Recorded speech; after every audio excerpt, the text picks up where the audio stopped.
देखें, हमें पढ़ना है गणना द्वारा प्राप्त फलों में निरर्थक अंकों का पूर्णांकन, rounding off insignificant figures in result obtained by calculation. इसका मतलब ये है कि जब भी हम कोई कैलकुलेशन करते हैं, कोई गणना करते हैं, तो उसमें सार्थक अंकों का ध्यान रखना पड़ता है। इससे क्या फायदा होता है कि जो निरर्थक कैलकुलेशन है उससे हम बच जाते हैं।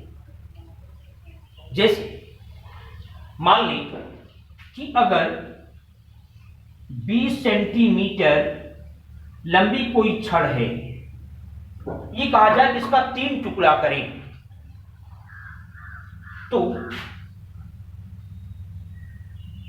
3 से हम भाग देंगे।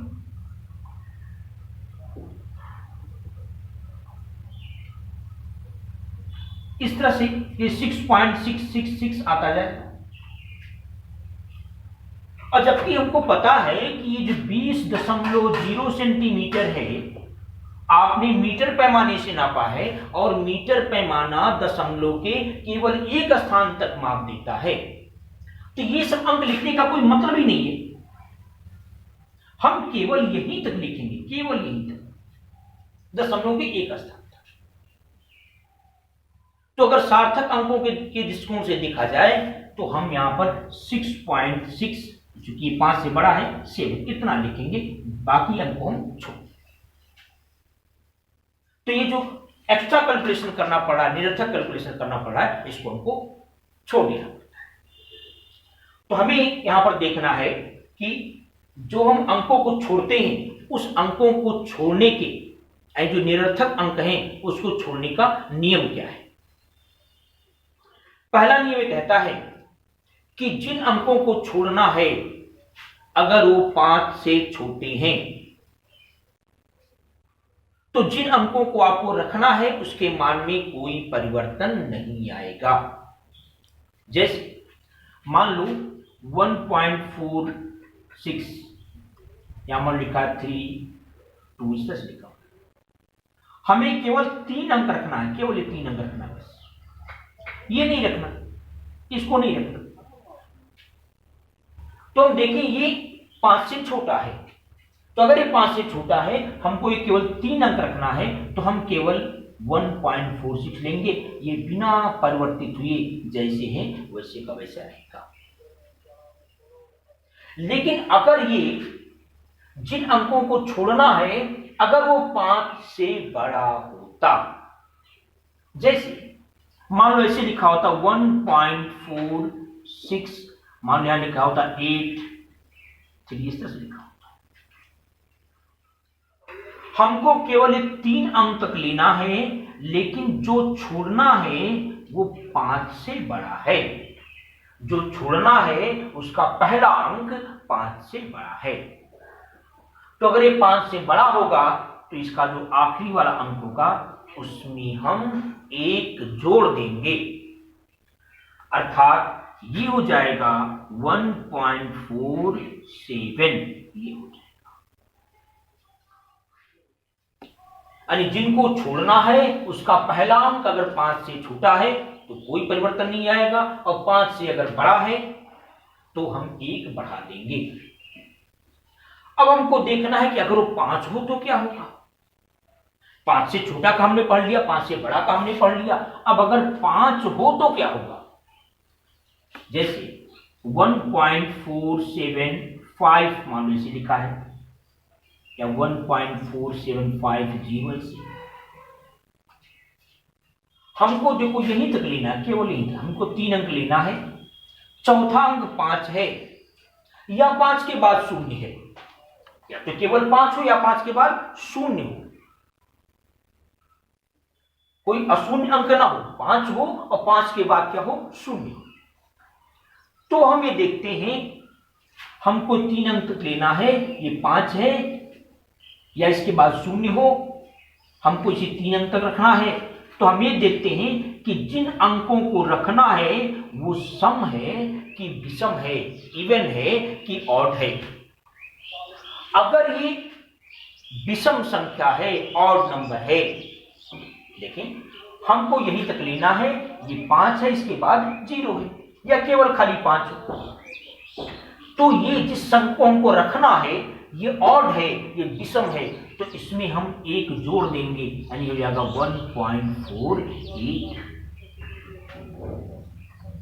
लेकिन अगर ये ऐसे लिखा होता 1.4650 ऐसे लिखा होता, हमको ये 3 अंक तक रखना है, इसको छोड़ना है, ये 5 है, इसके बाद 0 है, तो जिस अंक को रखना है वो चूंकि सम है, तो सम है तो कोई परिवर्तन नहीं आएगा, वैसे का वैसा ही लिख दिया जाएगा। लेकिन अगर विषम था तो हमने एक जोड़ दिया। फिर देखिए, अगर मान लो 5 के बाद कोई अशून्य अंक हो, जैसे एग्जाम्पल ले लेते हैं, देखें, अब हमको ये 3 अंक तक लेना है, और जिसको छोड़ना है उसका पहला अंक क्या है 5, लेकिन इसके बाद 0 नहीं, इसके बाद अशून्य अंक है, मतलब जो शून्य न हो। तो क्या करते हैं, तब ये करते हैं कि हम इसमें एक बढ़ा देंगे, 1.48 हो जाएगा, चाहे इसके आगे ये सम हो या विषम हो, उससे मतलब नहीं है। अगर 5 के बाद कोई अशून्य अंक आया है तो हमको जितना लेना है उसमें एक बढ़ा देंगे, यानी 1.48 सेंटीमीटर हो जाएगा। अब देखें, हमको ये देखना है कि अगर दो राशियों को आपस में जोड़ा जाए या घटाया जाए तो सार्थक अंक के दृष्टिकोण से उसमें क्या ध्यान रखना पड़ता है। जैसे एग्जाम्पल लेते हैं, ये 3 राशियां हैं, एक है 27.8 सेंटीमीटर, 1.324 सेंटीमीटर, 0.66 सेंटीमीटर। ये तीनों अलग अलग पैमाने से नापी गई हैं। हमने इन तीनों को जोड़ लिया, जैसे जोड़ते हैं तो जोड़ने पर कितना आया, 29.784 सेंटीमीटर, इतना आया जोड़ने पर। अब अगर सार्थक अंकों में इसको हमें व्यक्त करना हो, सिग्निफिकेंट फिगर में हमको इसको लिखना हो, तो क्या करते हैं, तो ये देखते हैं कि जिन राशियों को हमने जोड़ा है उसमें सबसे कम स्थान दशमलव के बाद वाली स्थान वाली कौन सी राशि, वो कौन सी राशि है जिसमें दशमलव के सबसे कम स्थान तक गया है। देखिए, हम सार्थक अंक नहीं गिनेंगे, इसमें कितने सार्थक अंक है, हम ये देखेंगे कि दशमलव के बाद सबसे कम अंक किसमें है। इसमें 1 अंक है, इसमें 3 अंक है, इसमें 2 अंक है। सबसे कम किसमें है, पहले।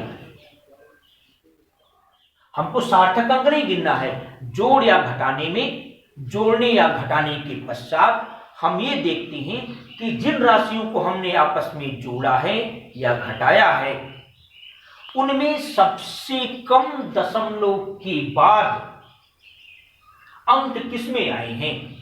आप देख सकते हैं, इसमें 1 अंक आया है, इसमें 3 अंक आया, इसमें 2 अंक आया है। तो सबसे कम हमको जो आंसर रखना होगा उसमें दशमलव के केवल 1 स्थान तक मान होगा, यानी हम केवल यहीं तक रख सकते हैं, यहीं तक। तो 29 दशमलव केवल यहीं तक रखना है, तो यहीं तक रखना है, और ये अंक 5 से बड़ा है तो इसमें 1 बढ़ जाएगा, यानी 29.8 सेंटीमीटर। तो ये जो नियम है ये जोड़ के लिए भी है और घटाने के लिए भी है। अब देखिए, गुणा या भाग के लिए पहले गुणा पर चलते हैं। मान लो कोई आयत है, रेक्टेंगल, इसकी लंबाई लेंथ दी हुई है, इसकी चौड़ाई दी हुई है, हमें इसका एरिया निकालना है, क्षेत्रफल निकालना है। इसका लंबाई 4.3 सेंटीमीटर, चौड़ाई है 3.12 सेंटीमीटर। तो क्षेत्रफल बराबर हो जाएगा L × B। जब इसका हम गुणा करेंगे तो आएगा, गुणा करने पर 13.416 वर्ग सेंटीमीटर। ये आया। अब हम ये इसमें देखेंगे कि जिन दो राशियों का हमने गुणा किया है इसमें सबसे कम सार्थक अंक किसमें था। ये नहीं देखना है कि दशमलव के बाद सबसे कम अंक किसमें आया था, जो हम जोड़ या घटाने में देख रहे थे, उससे अलग है। इसमें हमें देखना है कि सबसे कम सार्थक अंक किसमें है। आप देखें, इसमें 2 सार्थक अंक है और इसमें 1 2 3 सार्थक। तो हम सबसे कम सार्थक अंक अर्थात 2 अंकों के रूप में हम उत्तर लिखेंगे। यानी उत्तर में हमें केवल ये 2 अंक लेना है, ये लेना है 13, ये लेना है, ये छोड़। आप देख सकते हैं ये 5 से छोटा है तो हम केवल यही तो लिखेंगे, इसमें कोई परिवर्तन नहीं आएगा। तो इसका जो सार्थक अंकों में इसका क्षेत्रफल हो जाएगा 13 सेंटीमीटर स्क्वायर, 13 वर्ग सेंटीमीटर। एक एग्जाम्पल हम भाग का लेते हैं। मान लो कोई गतिशील वस्तु है, वो 3 सेकंड में 3.0 सेकंड में वो 10.3 सेंटीमीटर दूरी तय करता है। हमें उसकी चाल ज्ञात करनी है, स्पीड ज्ञात करना है। तो हम जानते हैं speed v is equal to होगा s/t, दूरी बटे समय। हम लाकर वैल्यू रखेंगे 10.3/3, हम भाग देंगे तो ये आता 3.4333 ये करता है। लेकिन मैंने बताया था कि भाग या गुणा में जो आंसर होगा उसमें हम उतने ही सार्थक अंक लेंगे जो इन दोनों भौतिक राशियों में सबसे न्यूनतम सार्थक अंक है। तो इसमें कितना सार्थक अंक है? 3, 1 2 3। इसमें कितना सार्थक अंक है? 2। तो उत्तर में हमें केवल 2 सार्थक अंक रखना है, हमें केवल यहीं तक लेना है, यहीं तक। तो ये संख्या चूंकि 5 से छोटी है तो हम क्या करेंगे, 3.4 सेंटीमीटर प्रति सेकंड। तो देखिए 3.433 इस तरह से आ रहा था। तो हमें केवल 2 ही सार्थक अंक में आंसर रखना है। क्यों रखना है? क्योंकि सबसे कम 2 सार्थक अंक इसमें है। तो उत्तर में हमें केवल 2 ही सार्थक अंक लेना है, तो 3.45 सेंटीमीटर प्रति सेकंड होगा। अब नेक्स्ट वीडियो में आपको हम डायमेंशनल एनालिसिस, विमीय विश्लेषण पढ़ाएंगे अगले वीडियो।